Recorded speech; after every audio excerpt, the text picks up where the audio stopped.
집에 아내가 이제 외출을 하고 돌아왔는데 남편이 파리채를 들고 파리를 잡고 있었습니다. 그래서 아내가 남편에게 물었습니다. 파리 몇 마리나 잡았어요? 라고 물어봤더니 남편이 아주 득이만만하게 수컷 3마리, 암컷 2마리 이렇게 5마리를 잡았다고 이야기를 한 거예요. 그래서 아내가 신기해서 아니 어떻게 당신이 잡은 파리가 암컷이 수컷인지 아느냐고 물어봤습니다. 그랬더니 남편이 대답을 했는데 여러분 어떻게 구분을 했을까요? 수컷 3마리, 암컷 2마리를 어떻게 구분했을까요? 남편이 대답하기를 맥주통 깡통에서 3마리 잡았고 전화기에서 2마리를 잡았다. 그렇게 이야기를 했다고 그럽니다. 그래서 무슨 말인지 이해가 안 되시는 분도 있지만 여러분 오늘 또 이렇게 교회 나와서 웃는 이 웃음이 또 이번 한 주간 동안 여러분들의 삶 속에 가정 속에 충만하시기를 주님의 이름으로 간절히 축원합니다. 오래전에 우리나라를 방문했던 한 외국 선교사가 우리 한국 그리스도인을 보면서 이런 이야기를 했었습니다. 당신의 신앙생활에 기쁨이 없다면 당신은 예수님을 제대로 만난 것이 아닙니다. 여러분 우리 기독교는요 십자가 종교인 동시에 부활의 종교입니다. 십자가의 종교라고 하는 것은 내 삶 속에 희생과 헌신이 있어야 한다라고 하는 것을 의미하죠. 부활의 종교라고 하는 것은 내가 심은 희생과 헌신을 통해서 이 부활의 축제, 즉 기쁨의 열매를 맺어야 한다라고 하는 것을 의미합니다. 세계보건기구가 꼽은 우리 현대인들의 가장 심각한 질환 중 하나가 바로 이 우울증이라고 그럽니다.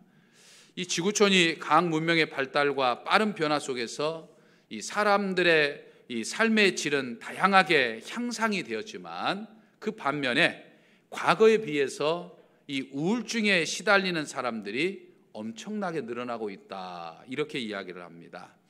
이 의학 연구에 의하면 이 우울증에 자주 빠지는 사람이 일반 사람들보다 암에 걸리는 확률도 2배 이상 높다 이렇게 이야기를 하는 통계도 있습니다. 한동안 전 세계 베스트셀러로 읽혔던 이 탄조잉의 이 살아있는 동안 꼭 해야 할 49가지라고 하는 책을 보면 이 위대한 업적을 남긴 사람들에게는 몇 가지의 공통점이 있는데 그 중에 하나가 이 재미를 찾을 줄 안다라고 하는 거예요. 다시 말하면 위대한 업적을 남긴 사람들은 자신이 하고 있는 일들 속에서 내가 직장 일이 됐든지 가정 일이 됐든지 또는 교회에서 사역하는 일이 됐든지 지금 내가 하는 일들 속에서 재미를 찾을 줄 아는, 즉 자신이 하고 있는 일 속에서 기쁨을 얻을 수 있는 그런 능력이 탁월했다라고 하는 거예요.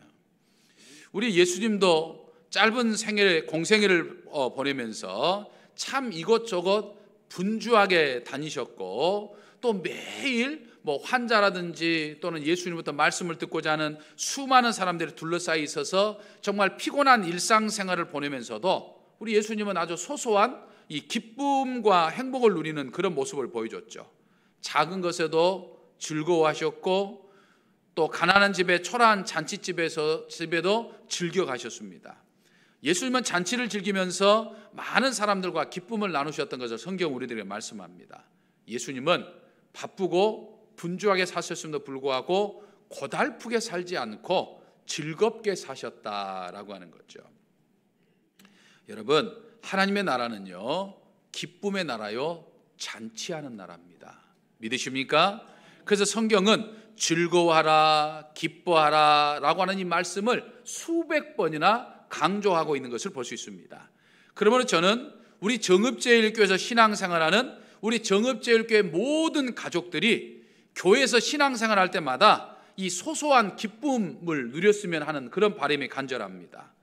설교를 들으면서 설교 말씀을 통해서 어떤 느끼는 이 기쁨이라든지 또는 찬양을 들으면서 찬양하면 느끼는 기쁨이라든지 또는 점심시간에 교회에서 먹는 이 점심밥을 먹으면서 느끼는 기쁨이라든지 어떤 것이 되었든지 우리 교회에 와가지고 교회에서 소소한 기쁨을 느끼면서 신앙생활을 하는 우리 모든 교인들이 되기를 원합니다. 우리 옆 사람과 한번 인사 한번 하실까요? 앞뒤 사람과 인사하겠습니다. 앞뒤 사람과 교회에서 당신을 만나 기쁩니다. 교회에서 장로님 만납니다. 기쁩니다.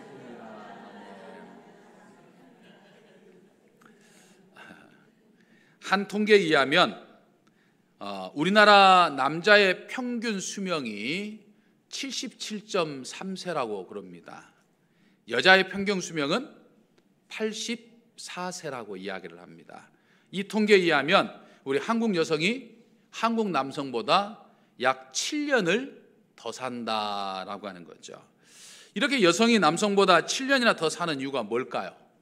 한 심리학자는 여성이 남성보다 7년이나 더 사는 이유는 여성들이 가지고 있는 이 풍부한 감정에 있다, 이렇게 이야기를 합니다. 실제로 여자들은 이 남자들에 비해서 작은 일에도 쉽게 감탄하죠. 또 무엇보다도 감정 표현을 잘합니다. 아주 작은 것에서도 남자들이 사소한 것으로 취급하는 것에도 감격하기도 하고 또 감정에 빠지기도 하죠. 떨어지는 낙엽만 봐도 감정이 울컥하기도 하고 우연히 쳐다본 거울 속에 비친 내 모습을 보면서도 울컥하기도 하죠. 센티멘탈해집니다. 근데 남자들은 어지간한 것에는 감정 표현을 잘 안 하죠. 점잔을 떨다가 속병이 들어서 빨리 죽는 것이 남자들이다라고 하는 거죠. 우리 인간에게는 이 감탄의 욕구, 이 감동의 욕구가 있다 이 말이에요. 포유류 중에서도 오직 사람만이 어떤 사물이나 현상에 대해서 감탄할 줄 알고 감동할 줄 안다는 거예요. 특히 이 어머니라고 하는 존재는 이 감격과 감동 속에서 고통을 이겨나가는 존재이죠. 예를 들어서 아이를 낳기까지 엄청난 고생, 또 엄청난 해산의 고통을 느끼면서도 자신이 낳은 아이를 보면 언제 고통이 있었나 싶을 정도로 그 고통의 순간이 한순간으로 사라지고 아이를 보면서 막 기뻐합니다. 죽을 것 같은 엄청난 이 분만의 고통을 겪다가도 태어난 자기 아이를 보는 순간 이 출생의 신비에 너무나도 감격하고 감동해서 금세 고통을 잊어버리는 존재가 바로 여자라는 거죠. 남자들 같으면 아마 분만의 고통이 너무나도 힘들어가지고 너 죽고 나 죽고 끝내자라고 할 텐데, 여자들은 이 생명에 대한 감격과 감동 때문에 자녀를 낳고 또 낳는 거예요. 그리고 아이를 볼 때마다 예뻐서 어쩔 줄 몰라 하는 거죠. 사람에게는 이렇게 감정이라는 것이 있습니다. 그래서 어떤 사건이나 현상을 보고 경험하면 감탄하거나 감격합니다. 왜냐하면 하나님의 본성을 받았기 때문이다라고 하는 거죠. 여러분, 성경을 보면요, 우리 하나님께서 막 감탄하시고 감동하는 모습이 자주 등장하게 되는 것을 봅니다. 아주 하나님 막 감격에 잘 빠지셔요. 감동을 막 잘하십니다. 특히 창세기 1장을 보면 하나님은 온 우주 만물과 사람을 창조하시면서 순간순간 감탄하시고 순간순간 막 감동하셨어요. 창세기 1장을 보면 하루하루 세상을 창조하실 때 하나님이 보시기에 좋았더라, 이렇게 이야기합니다. 우리 성경에는 굉장히 참 밋밋하게 표현되어 있지만 이 엄청나게 하나님 막 좋아하셨다는 표현이에요. 첫째 날도 둘째 날도 셋째 날도 여섯째 날까지 하나님이 감격하셨어요. 특별히 여섯째 날 사람을 창조하실 때는 하나님이 너무너무 감동했습니다. 그러니까 성경이 뭐라고 이야기하면 하나님이 보시기에 심히 좋았더라, 이렇게 표현하고 있습니다. 너무너무 하나님이 감격하시고 감동하셨다라고 하는 거예요. 여기서 좋았더라라고 하는 이 말이 바로 히브리어로 이 토브라고 하는 이 단어를 사용하고 있습니다. 여러분, 성경에 언급된 이 토브라고 하는 말은요, 굉장히 감성이 풍부한 어떤 단어입니다.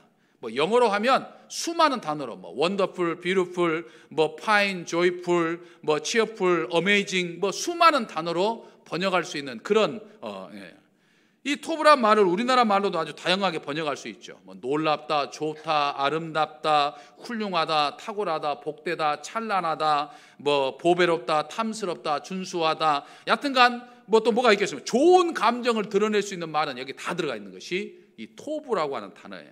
그러니까 하나님이 너무너무 감격하신 이 감탄의 이 좋은 감정이 다 들어있는 것이 바로 이 토부라고 하는 이야기입니다.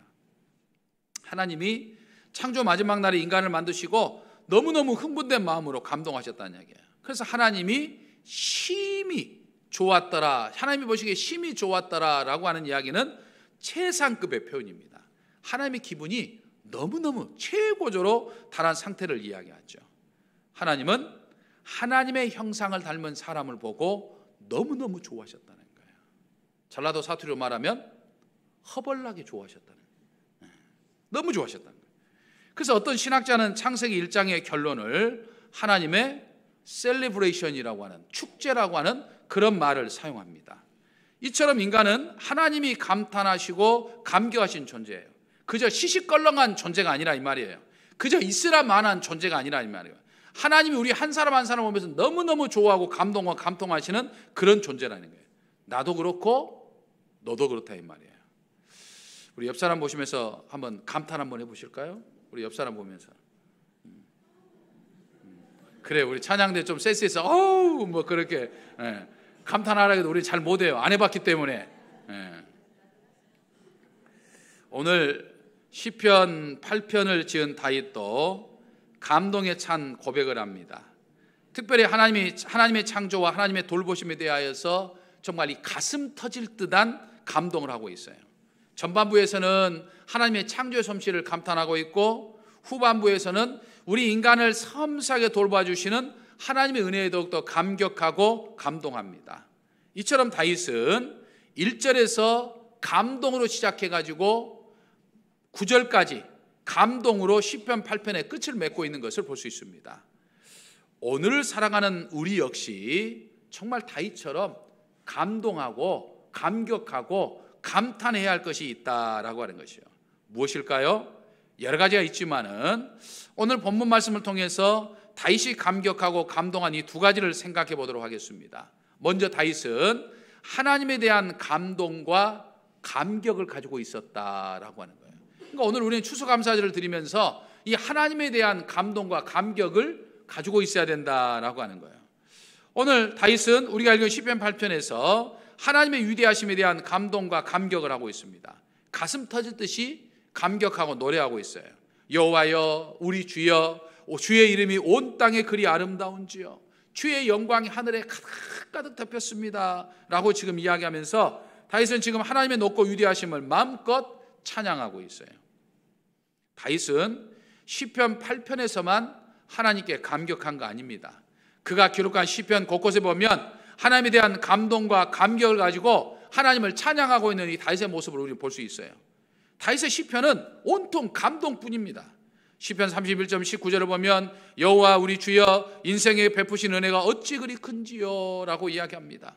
또 36편 7절을 보면 하나님이여, 주의 인자하심이 어찌 그리 보배로우신지요 라고 고백합니다. 오늘 우리 역시 하나님의 형상대로 창조된 사람답게, 무엇보다 구원의 은혜를 받은 사람답게 이 하나님에 대한 감격과 감사를 가지고 살아야 된다라고 하는 사실을 우리는 깨달아 볼 수 있어요. 하나님이 얼마나 위대하신 분인가, 하나님이 얼마나 높으신 분인가, 하나님이 얼마나 선하신 분인가, 하나님이 얼마나 사랑이 많으신 분인가, 그 하나님이 얼마나 나를 사랑하시고 은혜를 베풀어 주신가라는 것을 생각하며 그것을 감동하고 감격할 수 있는 사람이 감사할 수 있고 행복할 수 있다라고 하는 거예요. 성경에 등장하는 수많은 믿음의 사람들을 보면 여러분들 그들의 특징은요, 하나님에 대해서 감동했던 사람들이에요. 하나님, 어찌 나 같은 사람을 이렇게 사랑해 주십니까? 어찌 나에게 이런 은혜를 베풀어 주십니까? 하나님에 대한 감동과 감격이 늘 끊이지 않았던 것을 볼 수 있습니다. 우리도 하나님의 섬세하심, 하나님의 위대하심, 하나님의 살아계심, 하나님의 역사하심 뿐만 아니라 하나님의 응답해 주시는, 하나님의 도와주시는, 하나님의 은혜 주시는 데 대해서 이 감동과 감격을 가지고 우리가 하나님 앞에 살아야 된다라고 하는 거예요.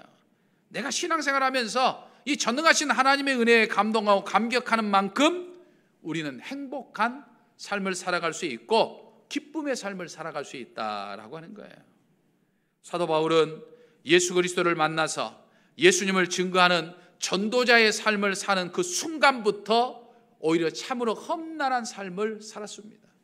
예수님을 담에서 도사를 만나기 전에 인간적인 성공을 가지고서 그는 나름대로 행복한 삶을 살아갈 수 있었어요. 하지만 예수님을 만나고 난 이후에 예수님 만나 이전에 자신의 삶이 배설물처럼 엮여지고 이제 내가 예수님을 위해서 살겠다고 다짐하는 그 순간부터 오히려 그는 인간적인 삶의 모습을 보면 그에게는 고난과 험난한 삶의 연속이었습니다. 사도행전과 바울 서신에 드러나는 이 사도 바울의 행적을 보면 그가 전도하기 위해서 얼마나 많은 고난과 고통을 받았는지 몰라요. 우리 전북 사투리로 말하면 정말 퍽퍽하기 이를 데 없는 삶을 살게 되었어요. 그런데 놀랍게도 사도 바울이 고백하는 말들을 보면 감동과 감격 자체였습니다. 나와 같은 사람을 구원해 주신 그 하나님의 은혜, 예수 믿는 사람들을 그렇게도 핍박하고 스데반 집사를 죽이는 데 앞장섰던 나 같은 사람을 구원해 주실 뿐만 아니라 나 같은 사람에게도 하나님의 일을 맡겨주신 것에 대해서 얼마나 감사하고 감격했는지 몰라요. 복음의 일꾼으로 불러주신 하나님의 은혜를 생각하니까 감격과 감동으로 감사가 절로 나올 수밖에 없었습니다. 그래서 그는 고난 중에서도 주저함이 없이 전도할 수 있었고 매를 맞았고 감옥에 갇히면서도 그는 찬양의 노래를 부를 수 있었다라고 하는 거예요. 여러분, 다윗과 바울의 하나님에 대한 감격과 찬양을 잘 드러내는 찬송가가 바로 오늘 우리가 불렀던 391장이에요. 오 놀라운 구세주 예수 내 주 참 능력의 주시로다. 이런 고백을 할 수 있는 것이죠. 한글로 된 우리 찬송가로 부르면 사실 감동이 조금 떨어지지만 영어 찬송가로 보면 이 아름다운, 이 놀라운 뭐 이런 뜻을 가지고 있는 이 원더풀이라고 하는 단어가 이 391장에 계속 반복되어 있는 것들을 볼 수 있습니다.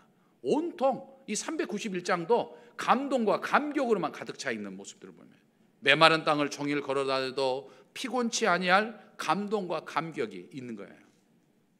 여러분, 이렇듯 우리가 주의 은혜에 감동하면 감동할수록 주의 돌보심의 은혜를 체험하며 살아가는 거예요. 그리고 주의 은혜를 체험할 때 행복해지는 거예요. 이것이 은혜의 승법 공식입니다. 신앙의 신비다라고 하는 거죠. 특히 우리는 이렇게 예배 드릴 때마다 하나님에 대한 감동과 감격에 신앙 고백을 드릴 수 있어야 돼요. 하나님의 사랑과 나에 대한 하나님의 은혜에 대한 황홀한 고백이 우리에겐 있어야 된다라고 하는 거예요. 구원의 감격과 희열이 날마다 가슴속에서 솟아나야 된다라고 하는 거예요.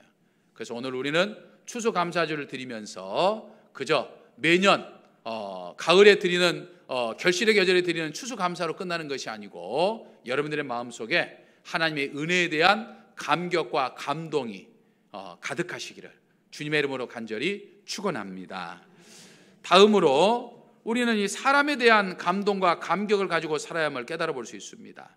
하나님이 사람을 창조하며 하나님의 숨을 우리에게 불어넣어 주셨을 때 감격할 수 있는 마음을 하나님 우리에게 주신 거예요. 그래서 아담은 하를 보는 순간 너무나도 놀라운 감탄의 노래를 부르죠. 창세기 1장 23절을 보면 이는 내 뼈 중에 뼈요 내 살 중에 살이로다 라고 감격과 감탄했습니다. 자기 아내가 될 하를 바라보면서 이 사랑의 세레나데를 지금 하는 거예요. 최고의 감탄이요 극에 달한 절정의 탄식입니다. 요즘 우리 식으로 말하면 와 너무 예쁘다 뭐 이런 표현이죠. 솔로몬 왕이 지었던 이 아가서에도 보면 신부에 대한 신랑의 감격과 탄성이 나오죠. 신부가 서로를 바라보면서 너무나도 좋아하는 모습이 행복을 속삭이는 모습이 나오죠. 여러분 어떤 사람이 이 감격과 감동을 잘하느냐 분석해 보면 간단합니다. 심성이 단순한 사람이 감동과 감격을 잘합니다. 감성이 풍부한 사람, 영성이 풍부한 사람, 은혜가 충만한 사람, 사랑이 넘치는 사람, 이런 사람이 감탄을 잘한다라고 하는 거예요. 우리 그리스도인이 그런 사람이 되어야 된다라고 하는 거예요. 그래서 우리는 누구를 만나든지 서로의 장점을 보면서 감탄할 수 있어야 돼요. 현대인들은 감동과 감격에 목말라 하고 있죠. 오늘날 우리 현대 그리스도인도 마찬가지입니다. 교회 나와서 감격받고 싶은데, 교회 나와서 감동받고 싶은데, 교회 나와서 격려의 소리를 듣고 싶은데, 교회 나와서 위로를 소리를 듣고 싶은데 그게 인색한 거예요. 교회가 이걸 잘 채워주지 못하는 거예요. 사람을 보면서 어떤 날을 이쁘게 입고 와도 야 예쁘다, 일하는 모습 보면 야 일하는 모습이 너무나도 예쁘다 이래야 되는데, 잘못된 모습, 어떤 조그만 것들 가지고 자꾸만 지적하고 꾸짖고 하니까 교회가 그걸 채워주지는 못하는 거예요. 그러니까 감언 이설에 넘치는 이단에 빠지는 거예요. 여러분 이단 교회 가보세요. 막 좋은 이야기만 합니다. 막 친절한 이야기만 해요. 그러니까 이 감동과 감격에 목말라 있는 사람들이 이단에 쉽게 빠져가는 거예요. 감언 이설에 빠져가는 거예요. 여러분 교회는요 칭찬하는 곳이에요. 교회는 막 탄성을 질르는, 막 해주는 것이에요. 교회는 감격하는 곳이에요. 믿으십니까? 행복한 교회일수록 감격이 넘쳐요. 좋은 교회일수록 탄성이 넘칩니다. 만나면 막 서로 반가워하고 환영하고 칭찬해주고 막 고마워해주고. 그래서 우리 교회는 늘 서로가 만나면, 오늘 예배 끝나고 나가면 얼굴 보면서 손 한번 잡고 막 감격하고 감탄한 거예요. 칭찬해 줘야 돼요. 우리 다시 한번 앞뒤 사람 보면서 인사 한번 드리겠습니다. 야 멋지십니다. 또 못이 멋있습니다. 뭐 잘 오셨습니다. 한번 우리 장로님 아주 멋있습니다. 이걸 잘해야 돼요. 여러분 잘 안 되는 신분은 이렇게라도 해보십시오. 앞뒤 사람 보면서 감탄, 이렇게라도 해보세요. 안 되면 이뻐. 네. 사랑하는 성도 여러분, 이번 한 주도 정말 하나님의 은혜에 대한 감격과 감동을 가지고서 우리 서로에 대한 감격과 감동, 칭찬과 축복을 많이 함으로 인해서 우리 모두가 기쁨이 넘치고 행복이 넘치는 그런 삶을 사는 저와 사랑하는 성도 여러분 되시기를 주님의 이름으로 간절히 축원합니다. 기도하겠습니다. 은총의 아버지 하나님, 아버지의 품성으로 늘 감동하고 감격하고 감탄할 수 있는 마음을 갖게 하여 주옵소서. 매일매일 삶 속에서 아버지 하나님의 사랑과 은혜에 대한 감격과 감동을 가지고서 다른 사람들의 작은 몸짓에도 감동하게 하시고 감격하게 하시고, 또 다른 사람을 칭찬하고 격려함으로써 감동과 감격을 주는 삶을 살아가는 저희들이 되게 하여 주시옵소서. 그리하여 저희가 머물고 있는 이곳에 행복이 늘 넘치게 하여 주시옵소서. 우리 주 예수 그리스도의 이름으로 기도하옵나이다. 아멘.